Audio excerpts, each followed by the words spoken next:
Every tennis player dreams of three things: competing on the biggest stages, representing their country in the Olympics, and winning a Grand Slam.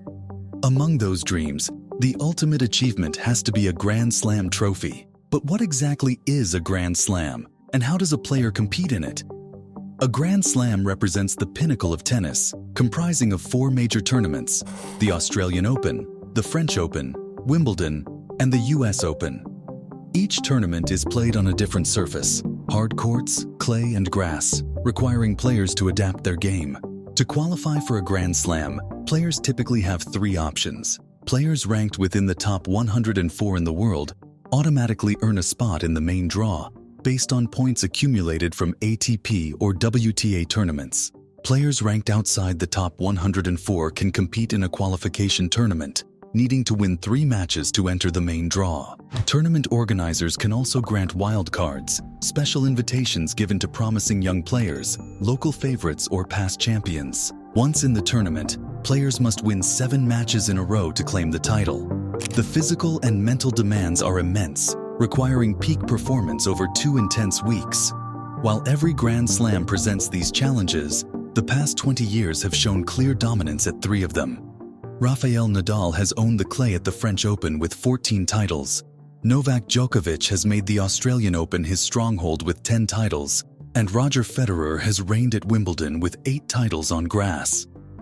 But when it comes to the US Open, the story changes. Over the last 2 decades, no single player has managed to dominate the hard courts of New York. Instead, we've seen a diverse range of champions emerge, each bringing their own style and story to the tournament. But why is that? What makes the US Open so different, so unpredictable, and so tough to conquer? It all comes down to 3 crucial factors that make this tournament unlike any other. Let's start with the first one.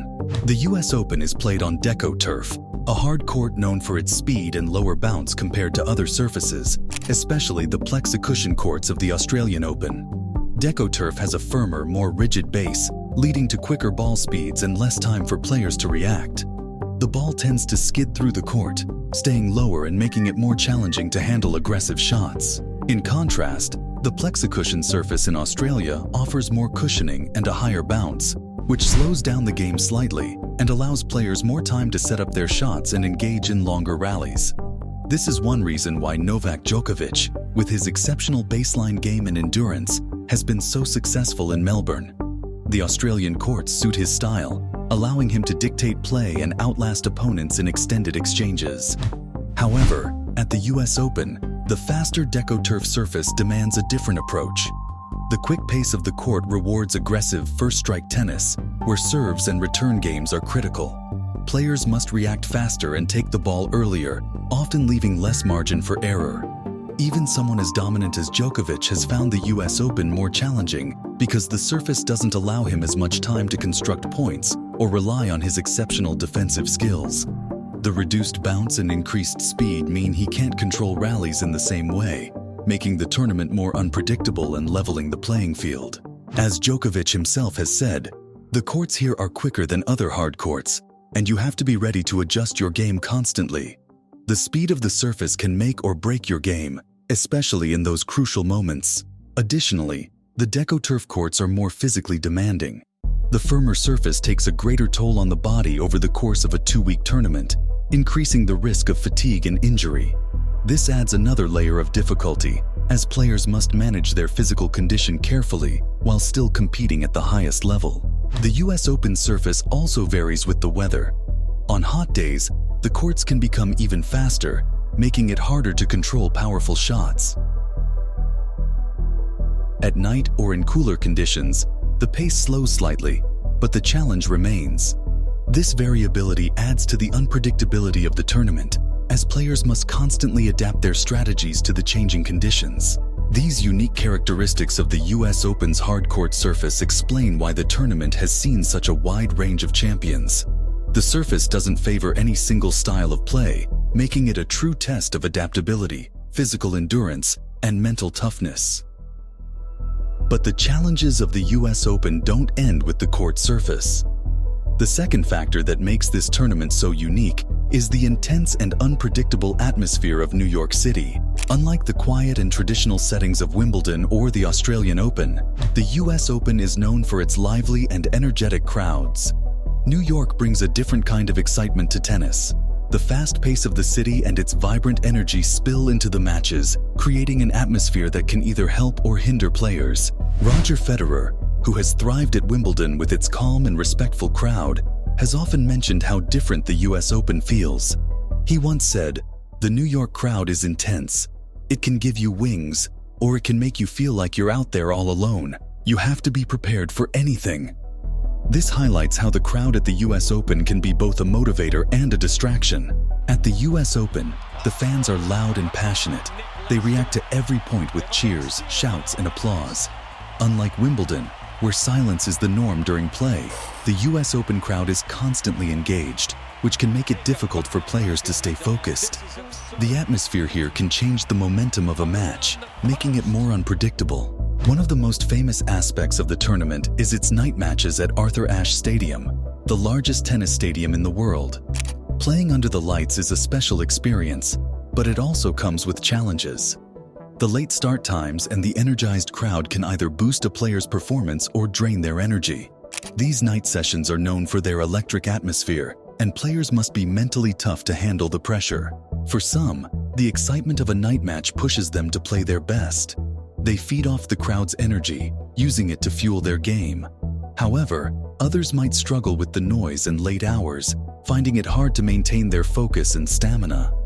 The US Open tests not only physical skill, but also mental strength, as players need to stay calm and composed in the face of so many distractions. Federer, despite his success at Wimbledon, has found the US Open to be a different challenge. While he has won 5 titles, he often had to dig deep mentally to overcome the pressures of playing in the Big Apple. The unpredictable crowd and the intense atmosphere can turn a match in unexpected ways, making it hard to dominate consistently. In New York, fans often pick favorites, and their support can influence a match. A player who usually thrives with crowd backing might suddenly struggle if the support shifts to his opponent. This unpredictability is part of what makes the US Open so difficult to win repeatedly. All these factors, the lively crowd, the late-night matches, and the pressure-filled atmosphere, combine to make the US Open a true test of both physical and mental endurance. Winning here requires not just skill, but the ability to stay focused and composed under the unique pressures of New York. But there's another crucial factor that sets the US Open apart: its timing. As the last Grand Slam of the year, the US Open follows a long, demanding season, forcing players to dig deep and push through exhaustion. Even Rafael Nadal, a player renowned for his incredible agility and stamina, has felt the strain by the time he reaches New York. Despite winning the US Open 4 times, Nadal has admitted, "At the US Open, you feel the weight of the season. Physically, you're not as fresh, and that makes everything tougher. You have to fight not just your opponent, but also your own body." The US Open's late summer schedule means players are often dealing with fatigue, injuries, and the mental exhaustion that comes from months of relentless competition. For Nadal, whose game is built on physical endurance, these challenges are especially tough. Yet his ability to push through these obstacles is what has made his victories here so impressive. This timing doesn't just test physical endurance, it also tests mental resilience. The long season can wear down even the best, making it harder to maintain the sharpness and focus needed to win. This is why the US Open is known for its surprises and upsets. The players who succeed are those who can dig deep, find that extra bit of energy, and stay mentally strong when their bodies are pushed to the edge. In summary, the US Open is a tournament like no other. The fast, demanding hard courts force players to adapt quickly, rewarding those who can play aggressive first-strike tennis while still managing their energy and precision.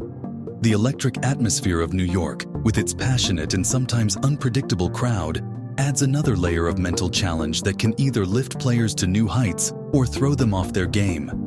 And finally, the timing of the US Open, coming at the end of a long and grueling season, pushes even the fittest and most mentally tough players to their absolute limits. These unique factors are why the US Open has seen such a diverse range of champions and remains one of the most unpredictable and hardest Grand Slams to dominate. So, what do you think? Which factor do you believe is the biggest challenge at the US Open? Is it the lightning-fast courts, the intense New York atmosphere, or the physical and mental toll of the season? Let us know in the comments below. We are really curious to hear your thoughts and experiences. If you enjoyed this video and want to see more content like this, make sure to hit that like button, subscribe to the channel, and turn on the notification bell so you never miss an update. Your support helps keep the content coming, and I can't wait to bring you more deep dives into the world of tennis. Thanks for watching, and see you in the next video.